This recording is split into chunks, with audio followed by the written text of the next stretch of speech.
이 시간에 주시는 하나님의 말씀은 마태복음 9장 1절에서 6절에 이르는 말씀입니다.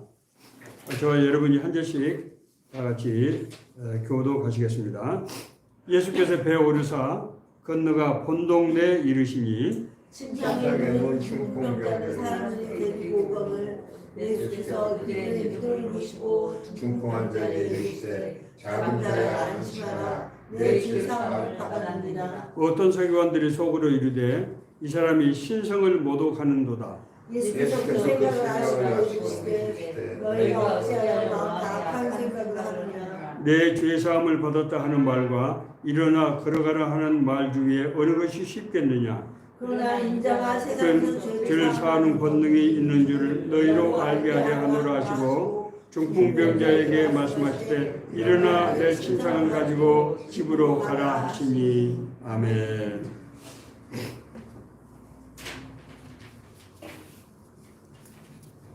이제 날씨가 추워지니까 정말 가을이 다 끝나가는 기분이 드는데 사실 내일부터 날씨가 다시 회복이 돼서 우리가 한 보름 정도는 가을의 정서를 좀 만끽할 수 있게 될 것 같습니다. 오늘은 죄 사함을 받았다고 하는 것이 어떤 의미가 있는 것인가 하는 그런 문제를 좀 생각해 보려고 합니다. 사실 구원이라고 하는 것은 우리가 너무 얘기를 많이 들어서 우리가 너무 익숙한 나머지 사실 구원의 참된 의미를 잘 깨닫지 못하고 그래서 우리가 구원받은 삶을 제대로 누리지 못하는 그런 경우가 적지 않은 것 같은 생각이 듭니다. 구원은 인간의 이성으로 이해할 수 없는 도저히 엄청난 사건입니다. 여러분 혹시 인터스텔라라는 영화 혹시 보신 적 있나요? 우주 영화인데 5차원의 세계가 나오거든요. 우리가 살고 있는 세상은 3차원이잖아요. 4차원의 세계도 이해 못하는데 그 영화에서 5차원의 세계가 나오는데 그래서 시간과 공간이 우리가 아는 시간과 공간이 아닌 열린 그런 이제 현상들, 장면들이 많이 나옵니다. 그 영화를 제가 한 2번, 3번 내가 본 것 같은데 지금도 다 이해를 못하겠어요. 어쨌든 정말 놀라운 그런 신비한 세계를 지금 얘기하고 우리 구원이라고 하는 것은 정말 5차원의 문제가 아니고 정말 신비 중의 신비고 우리가 도저히 이해할 수도 없고 우리가 감당할 수 없는 그런 놀라운 은혜죠. 그런 은혜가 나에게 주어졌다고 하는 것은 사실 우리가 도저히 상상할 수 없는 어떻게 생각할 수 없는 정말 값없는 은혜입니다. 그런데 구원받은 많은 신자들이 어떻게 보면은 불신자들과 별반 다를 것이 없는 그런 삶을 살아가고 있는 것이 아닌가. 그 구원의 놀라운 은혜를 잘 누리지 못하고 있는 것이 아닌가 하는 생각이 사실 드는 겁니다. 이 목회자 입장에서 늘 그런 것이 걱정이 되고 또 송구스럽게 생각되고 하기도 하고 그렇습니다. 오늘은 다시 한번 우리가 중풍병자가 나은 사건을 통해서 구원의 의미가 무엇인가, 그 구원이 우리에게 우리 삶 가운데서 어떻게 나타나는가 하는 것들을 한번 생각해 보자 합니다. 신약 성경의 첫 번째 이제 맨 앞에 나오는 마태복음에는 예수님께서 공생애를 시작하시면서 가시는 곳마다 신유, 병 고침 신유라고 그러죠. 그 다음에 축기, 축사 또는 귀신 쫓아내는 거, 또 심지어 뭐 죽은 사람을 살리기도 하시고, 더 놀라운 것은 예수님이 복음 전했을 때 사람들이 그 복음을 받아들이고 그 자리에서 그냥 변화받는, 사람이 거듭나는 그런 일들이 많이 기록이 되어 있잖아요. 예수님은 그러면서 회개하라, 하나님의 나라가 가까웠다 이 말씀을 하셨어요. 너희들에게 진짜 하나님의 나라가 임하게 된다고 하는 것인데 예수님은 방금 말씀드린 그런 기사와 표적을 통해서 하나님 나라가 실제한다고 우리에게 임했다고 하는 것을 증명해 보이시는 거죠. 사실은 그렇지 않습니까? 오늘 본문에 이제 소개된 사건은 예수님의 제2의 고향이라고 할 수 있는 가버나움에서 중풍병자를 고치신 사건에 대한 이야기입니다. 여러분, 우리가 중풍병자를 고치고 신유 사역하면은 누가 생각납니까? 우리 한국 교회에서 현실의 원사님, 조영기 목사님 이런 분들 우리가 얼핏 생각나잖아요. 예, 자 사실은요, 이 신유와 이 축기 사역, 축사 사역 또 이런 이런 정말 신비하고 초능력적인 이런 사역들은 그렇게 많이 그렇게 일상적으로 나타난 그런 역사들이 아님에도 불구하고 한국 교회는 이런 역사들이 얼마나 많이 나타나는지 알 수 없어요. 심지어요, 초대교회 외국 선교사들의 보고서에 보면은 이런 신유 사역과 또 성도들이 목회자뿐만 아니라 누구나 이런 능력이 자기에게 임할 수 있다고 믿고 그렇게 행한 그런 사례들이 정말로 많이 기록이 되어 있어요.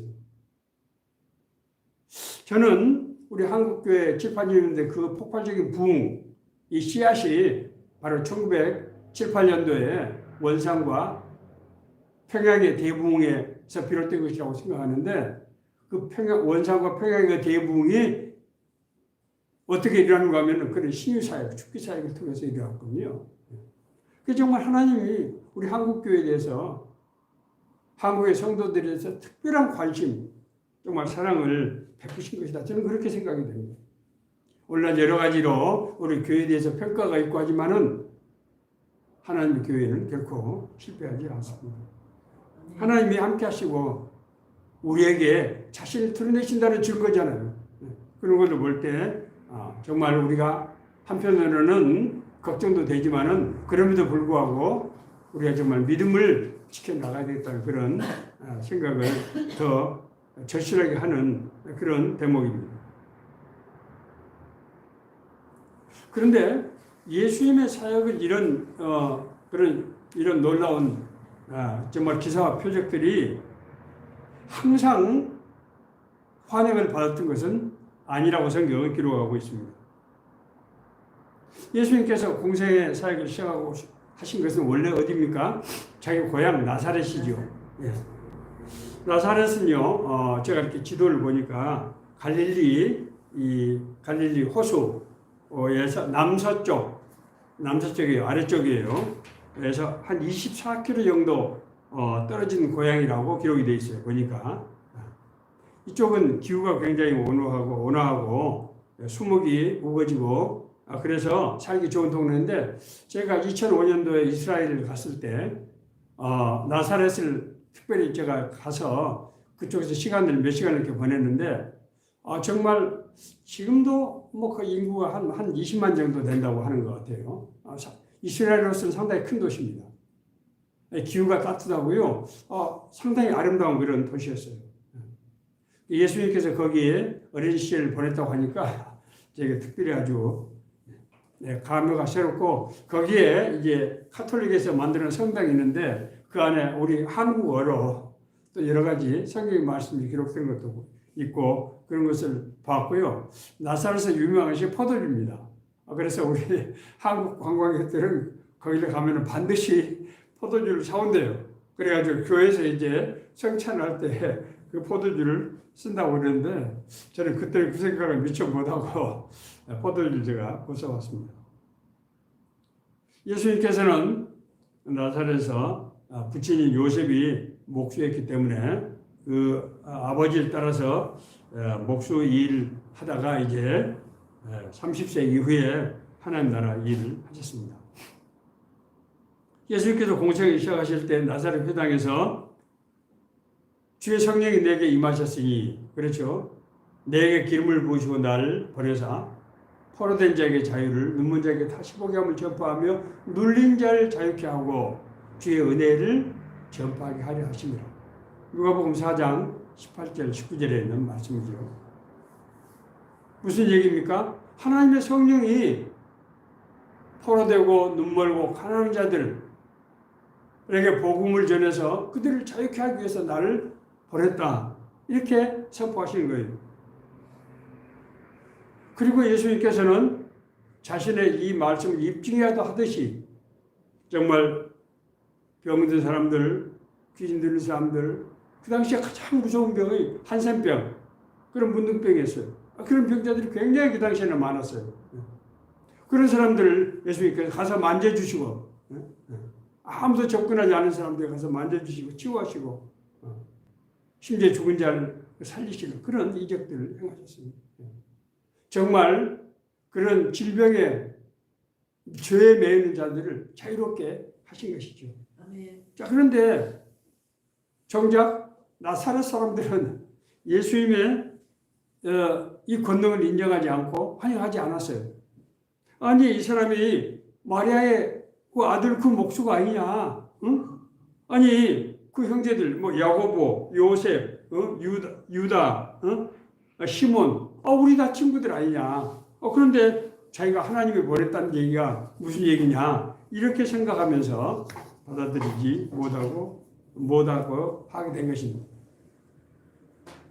하나님의 복음이 전파되어 있지만, 하나님 나라가 임했다는 기쁜 소식이 전해져 있지만은 그것을 받아들이지 않을 때 얼마나 허망한 우리가 결과를 받게 하는 것을 여실히 보여주는 그런 사건이라고 할 수 있습니다.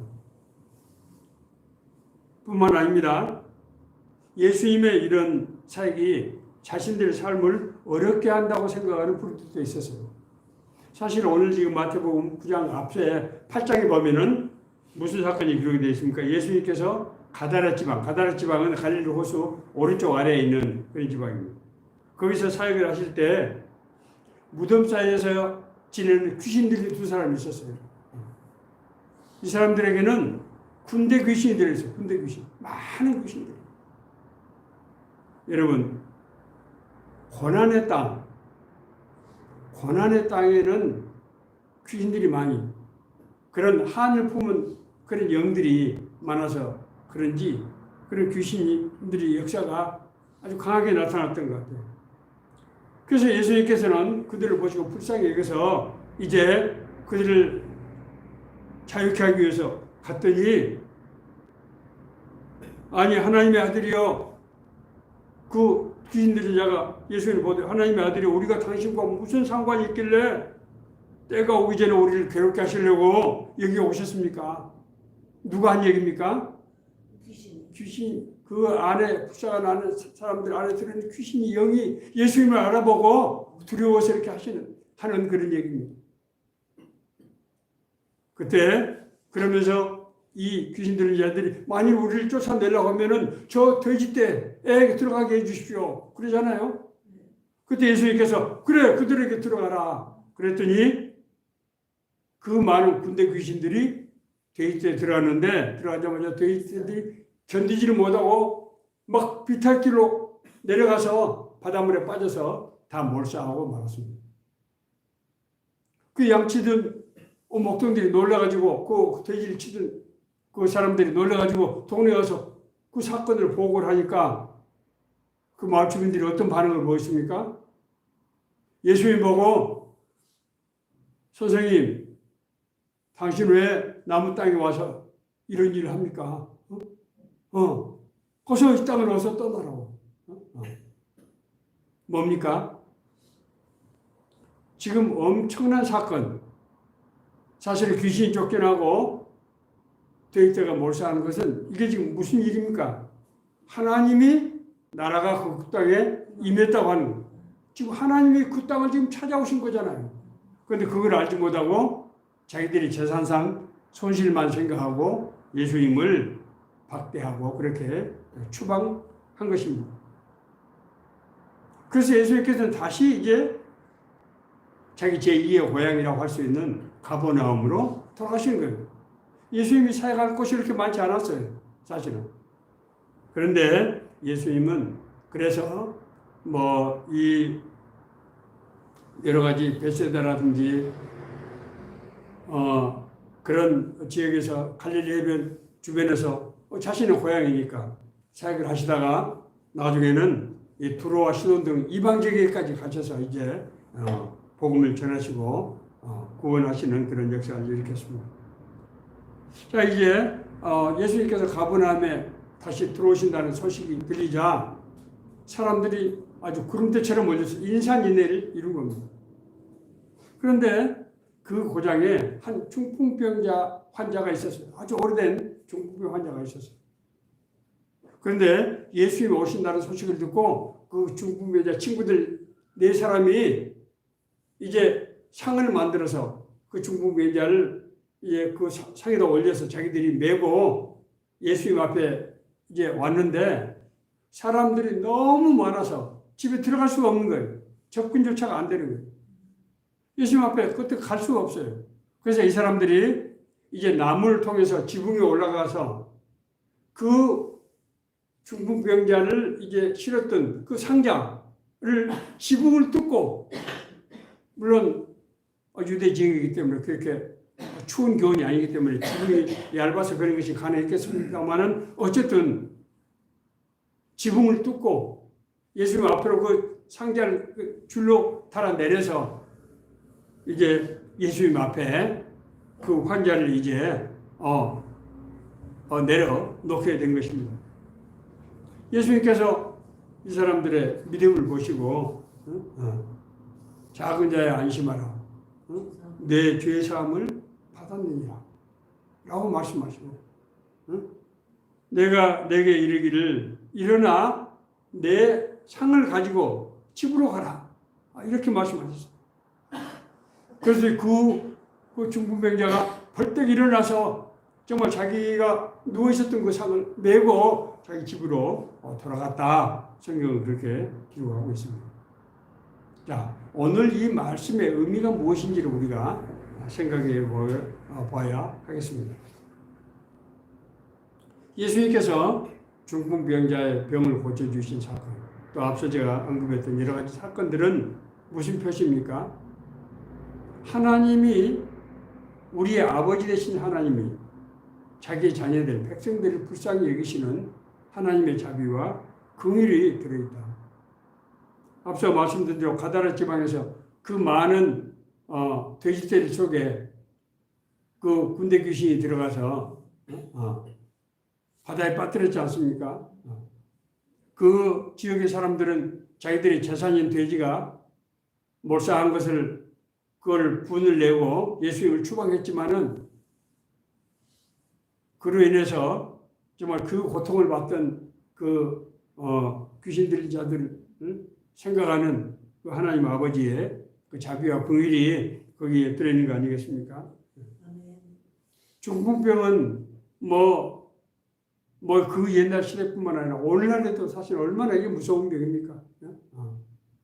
정말 가장 무섭고 정말 고통스러운 병 아닙니까? 그런데 그 당시에는 정말 얼마나 그것이 더했겠습니까? 정말 우리 육신의 질병은 인간의 아주 대표적인 고난이고 피할 수 없는 그런 운명이죠.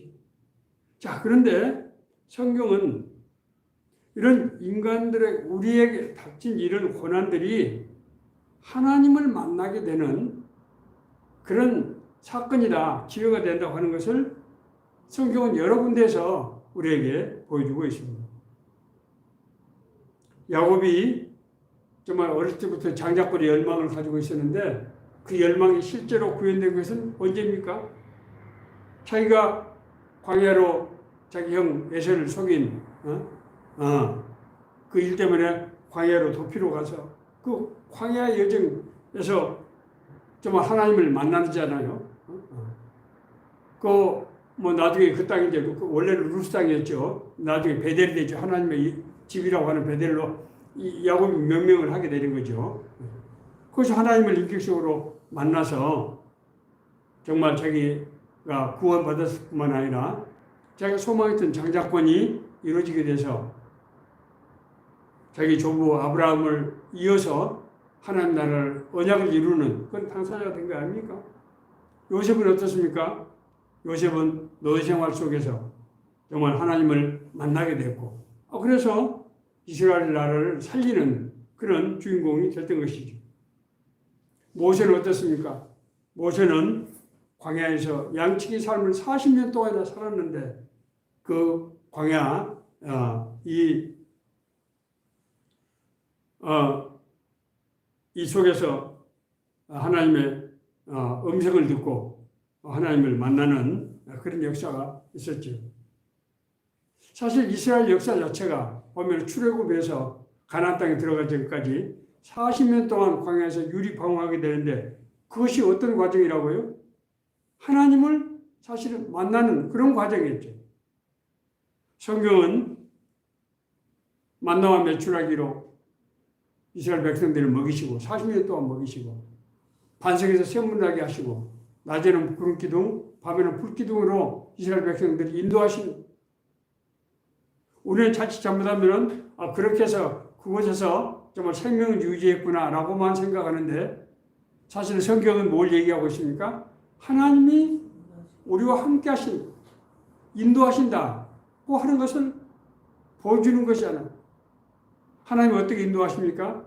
낮에는 구름기둥으로서 구름기둥이 움직일 때 이스라엘은 앞으로 나가고 구름기둥이 거기서 서 있으면 그 자리에 서 있고, 이게 뭘 상징합니까? 하나님의 인도하심이죠. 하나님의 만나와 메추라기 반석에서 샘물나게 하신 것은 뭡니까? 하나님이 먹이신다는 거 아닙니까? 그리고 거기서 하나님의 말씀을 주어서 그 하나님의 말씀에 따라 살게 하시는 거잖아요. 하나님의 나라 법, 그게 뭡니까? 하나님의 다스림을 지금 성경은 지금 얘기하고 있는 것이죠. 자, 오늘 우리가 지금 보는 기사와 표적은 지금 뭐라는 거예요? 이게 지금 하나님의 나라가 임했다고 하는 바로 그 증거라고 하는 것입니다. 우리 자신의 과거의 신앙의 삶을 한번 되돌아볼 필요가 있습니다. 우리가 정말 하나님의 은혜로 구원받고 거듭난 것은 어떤 일을 통해서 언제였는가? 그때 그 생각대로 우리가 한번 돌이켜보자고. 많은 경우에 내가 은혜 받은 그것을 그냥 내 삶에서 나타났던 어떤 변화로만 생각하는 그런 경향들이 있는 것 같아요. 내가 뭐 그때 경제적으로 굉장히 어려웠는데 그 문제가 해결됐다. 내가 병이 되었으니 그 병이 나음을 받았다. 병이 나음을 받고 내 경제적 문제가 해결되는 그런 은혜도 또 은혜이긴 하지만은 근본적인 은혜는 뭐라고요? 하나님이 나와 함께 하시고 내 삶에 개입하신다고 하는 그거라는 거예요. 하나님께서 우리 삶에 나를 아시고 내 삶에 개입하신다고 하는 것이 무슨 의미입니까? 우리가 살고 우리의 존재 본질이 이 세상 사람과는 전혀 다른 그런 정말 하나님의 자녀이며 우리에게 따라서 하나님이 인도하시는 하나님의 나라 삶이 우리에게 역사한다, 이루어진다고 하는 것을 나타내는 하나의 증거지요. 이것을 그래서 성경은 이것을 표적이라고 그렇게 말씀하고 있습니다. 기적이 아니라는 거예요. 오늘 이것을 기적이라고 생각하지만 성경은 이 기적이 아니고 표적이라는 거예요. 기적과 표적의 차이는 뭡니까? 나타나는 현상은 비슷해 보이지만은 표적은 하나님의 어떤 뜻을 가지고 행하시는 기적이라는 의미 아닙니까? 그래서 예수님께서는 이 중풍병자에게 내가 나음을 받았다라고 말씀하시는 것이 아니고 내 죄 사함을 받았느니라라고 말씀하시는 거죠. 자, 여러분, 죄 사함을 받았다는 얘기가 뭡니까? 우리 인간들이 겪게 되는 인생의 고난이 어디서부터 비롯된다고요? 죄로부터 비롯되는 거지. 우리가 왜 구원받고 거듭나지 않으면 안 되는가 하는 것을 바울사도는 로마서 제1장에서 아주 장황하게 설명하고 있어요. 우리가 구원받고 거듭나지 않으면 안 되는 것은 구원받지 못했을 때 우리에게 나타나는 죄의 현상들을, 우리 인간의 모든 삶의 고난들, 부정적인 면들, 부도덕한 것들, 갈등과 대립과 이 혼란, 이 아픔, 상실들이 모든 것이 죄에서 비롯된 문제라는 거예요. 그렇기 때문에 이 죄의 문제가 해결되지 않으면은 하나님의 형상을 받은 인간이라 할지라도 하나님의 뜻대로 하나님의 나라에서 살 수가 없게 되는 것입니다. 그런데 이런 현상에 대해서, 이런 선포에 대해서 유대 지도자들은 신성모독이다, 네가 하나님을 빙계하는 것이다, 이렇게 그걸 폄하하고 왜곡시키고 그런 것이 나타난 그런 현상들, 지금 그런 행태들을 보이고 있다는 거예요. 이 자체가 뭘 얘기합니까? 그들이 아직까지 죄 가운데 사로잡혀 있다고 하는 것을 역설적으로 입증하고 있는 것이죠. 예수님께서 신성 죄사함의 권세가 내 죄사함을 받았다라고 하는 선포에 대해서 신성모독이라고 그 문제를 제기하는 유대인들에 대해서 예수님께서 뭐라고 말씀하십니까? 내가 죄사함을 받았다고 말하는 것은 내가 죄를 사하는 권능이 있음을 알게 하려 합니다. 그렇게 말씀하고 있습니다. 다시 말씀드리면은 예수님께서 회개하라 하나님의 나라가 가까워졌느니라 하는 그 하나님의 나라가 누굴 통해서? 예수 그리스도의 자신을 통해서 하나님의 나라가 이루어지고 있다는 거예요. 왜냐하면 하나님 나라의 권능을 나타나는 것이기 때문에. 중풍병자가 낳은 질병은 하나님의 권능이 나타나는 것이라는 거예요. 단순히 그 환자가 나았다는 게 문제가 아니에요. 하나님의 권능이 그에게 임한 겁니다. 자, 이것은 엄청난 차이가 있습니다. 내 삶의 문제가 어떤 해결을 받았다. 제가 한두 번 제가 간증비상에 말씀드렸는데, 제가 젊었을 때 사당동에서 이제 저희 속회를 인도했는데, 그 속도들 가운데 경제적으로 어려운 사람들이 정말 많았어요. 사당동 단동네 사시는 분들, 그 사람들이 늘 월세를 내는 문제, 전세 보증금을 내는 문제, 이런 문제들로 고통받는 그런 분들이 있었어요. 그런데 어느 날 갑자기 어디죠? 고속터미널 지하에서 이제 이제 옷가게를 하는데 갑자기 그달에 막 매출이 막 그냥 평소보다도 몇 배가 늘어난 겁니다. 그래서 그 집의 보증금 문제를 해결했다는 거예요. 그것 때문에 정말 그 아주 젊은 부부는 은혜를 받고 정말 신앙이 바로선 아주 신앙이 아주 돈독해지는 그런 계기가 되기도 했습니다. 그래서 늘 자신이 간증할 때 그 얘기를 하는 거예요, 그분들이. 그런데 사실은 놀라운 것은 그 전세 보증금 문제가 해결됐다는 것이 아니고 하나님이 그들을 아시고 그들의 기도를 들으시고 응답해서 하나님의 역사가 좀 이루어졌다는 거잖아요. 하나님이 나를 알고 내 어떤 간구에 나에게 응답하시고 나에게 역사를 이뤘다고 하는 것은 단순히 내가 그 돈 문제가 해결됐다고 하는 것과는 비교할 수 없는 이런 엄청난 그런 사건이고 그런 역사이죠. 그렇지 않습니까? 하나님께서 우리에게 임하셨다고 하는 것이 무엇을 얘기하는 것입니까? 그것은 내가 하나님과 서로 소통할 수 있고 하나님과 동행하는 삶을 살 수 있고 나의 삶을 통해서 하나님의 나라가 이루어지는 권세와 능력이 임했다고 하는 것을 이거 막 얘기하고 있는 것이죠.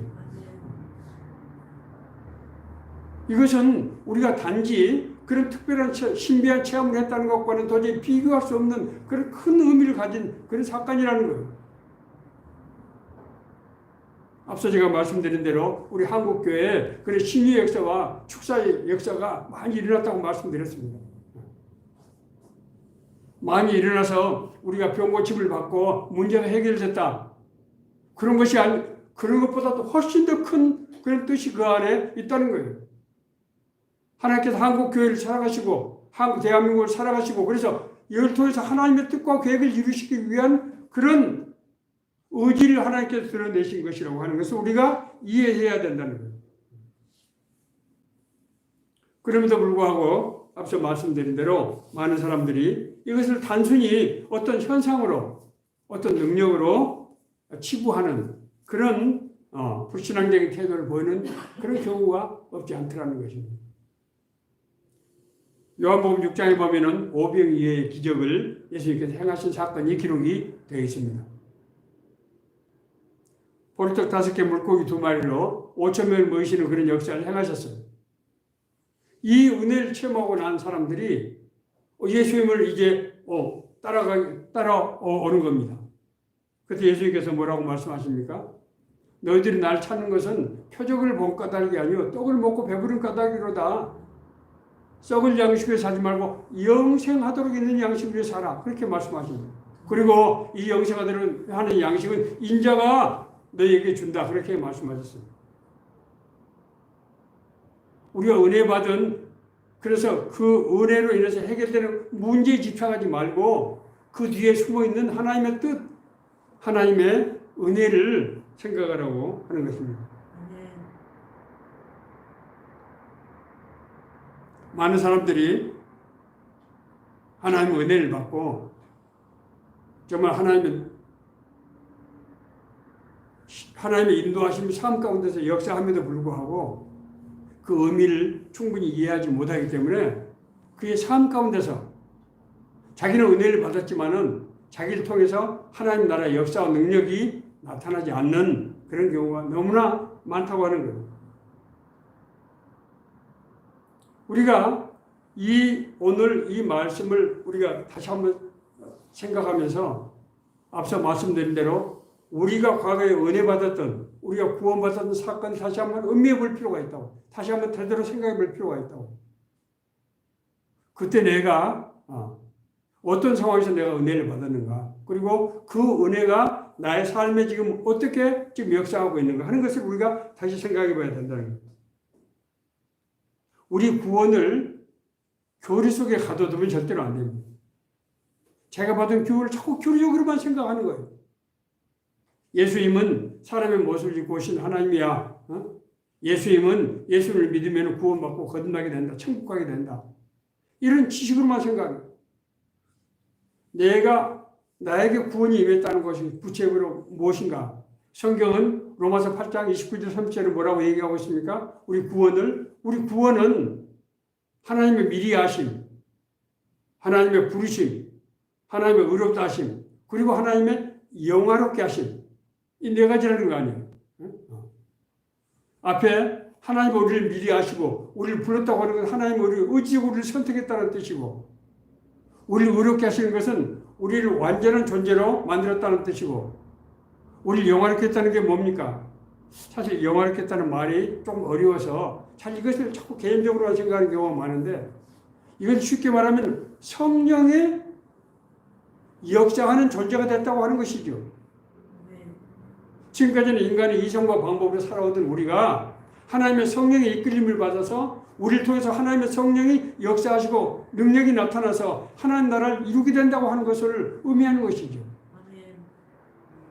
이 구원이 이 마지막 우리를 영화롭게 하는 이 부분에 연결되지 않는 그런 경우가 혹시 있지 않은가, 우리 스스로가 돌이켜봐야 된다고 하는 거죠.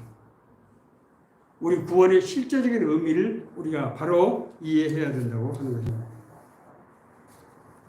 끝으로 이제 윌리엄 캐리가 했던 말씀을 제가 전하면서 오늘 설교를 마치고 됩니다.